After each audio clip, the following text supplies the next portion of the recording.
Hai Sobat Kata Cerita, sudah siap dengarkan cerita selanjutnya? Let's go! Bab 22. Gimana Tir? Kamu masih mimpi gadis itu atau sudah tidak?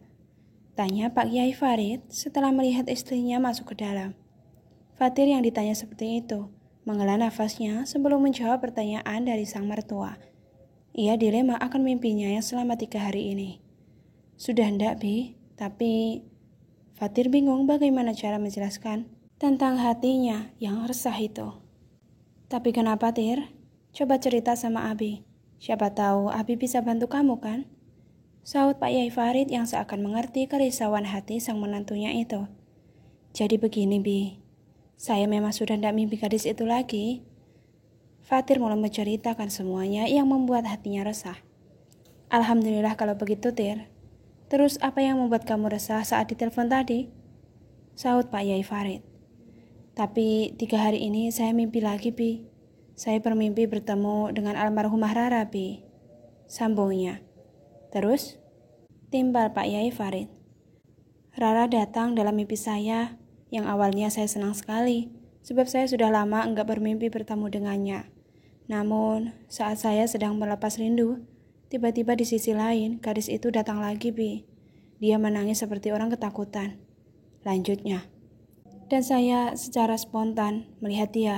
Hati saya bimbang, Bi. Tiba-tiba hati saya berdenyut nyali saat mendengar tangisan dari gadis itu. Hingga tanpa sadar saya melangkahkan kakinya menuju ke tempat gadis itu menangis, Bi. Imbuh Fatir yang mulai berkaca-kaca saat menceritakan semua yang ia impikan selama 3 hari belakangan ini. Lalu apa yang membuat hatimu resah, nak? Ucap Pak Yai Farid yang sepertinya sudah menemukan titik benang merahnya. Sebelum langkah saya semakin jauh, Rara menggenggam tangan saya dan bilang pada saya, "Tolong nikahi dia, Mas. Dia butuh perlindunganmu saat ini." Itu yang diucapkan Rara sambil melihat gadis itu dengan sendu, Bi. Fatir menceritakan di mana yang membuat hatinya dilema. Pak Yai Farid yang mendengar penuturan cerita dari Farid pun hanya bisa menghela nafasnya sebelum ia memberi solusinya. "Kamu sudah melakukan sholat istiqoroh lagi?" Tanya Pak Yai Farid. "Sudah, Bi," sahutnya dengan lesu. "Lalu hasilnya?" Tanyanya sekali lagi. "Hasilnya tetap sama, Bi. Rara meminta saya untuk menikahi gadis itu."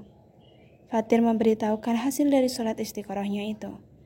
"Insya Allah berarti dia jodohmu," sahut Yai Fatir dengan gamblang. "Kamu sudah tahu siapa gadis itu atau belum, nak?" Tanya Pak Farid pada Fatir.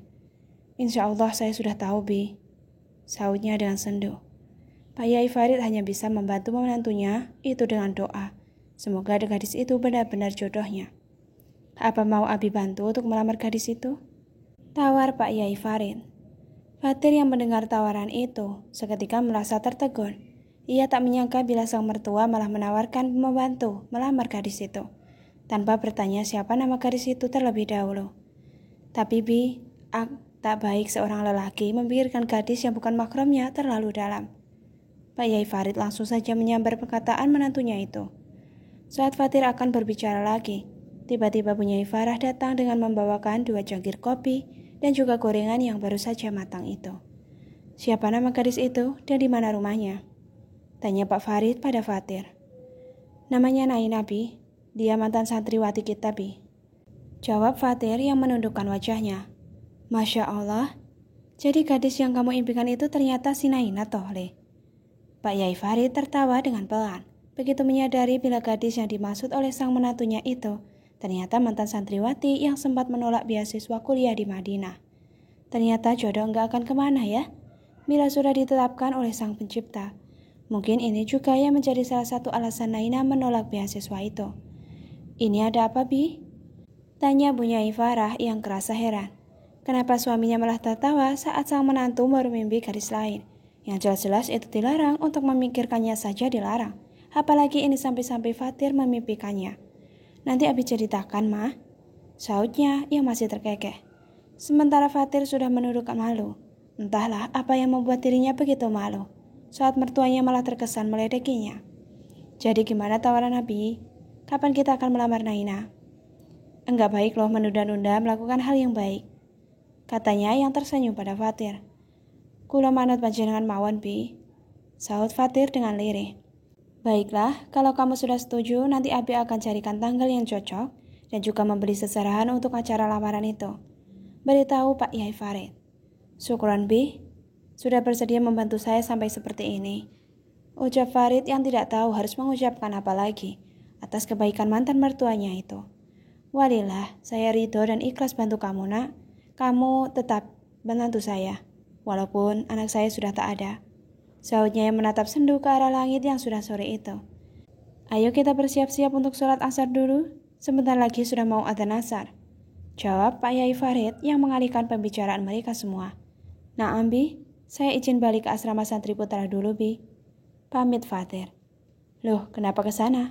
Kan kamar kamu juga masih ada di dalam, bahkan setiap hari dibersihkan, sahut Pak Yai Fatir yang merasa heran. Tak apa, Bi, sekalian saya mau bertemu dengan beberapa ustadz yang lainnya terlebih dahulu, ucap Fatir yang memberi alasan. Oh ya, sudah kalau begitu, sahutnya. Kalau begitu saya pamit dulu, Bi. Mah, assalamualaikum, ucapnya. Waalaikumsalam, sahut kedua parubaya itu. 1 bulan kemudian, saat ini Naina sedang termenung atas tempat tidurnya. Ia bingung atas perubahan sikap Baim padanya yang terkesan dingin dan tak peduli lagi. Bahkan sudah hampir 1 minggu ini, mereka tidak berkomunikasi lagi. Setiap ia mengirimkan pesan, tak pernah dibalas lagi sama Baim. Ia mencoba telepon dan hasilnya juga sama, tak pernah diangkat.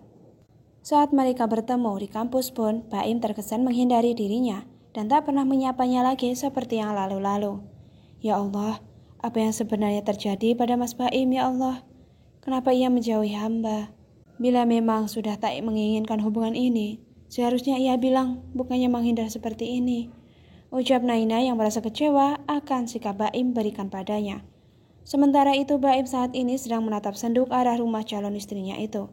Sebenarnya ia masih sangat mencintai Naina, tetapi ia harus rela melepaskan Naina sebab dirinya harus bertanggung jawab pada Elsa. Dikarenakan saat ini Elsa sedang mengandung anaknya. Kenapa bisa? Ya, bisa, sebab Elsa menjebak Baim dengan obat perangsang 1 bulan yang lalu.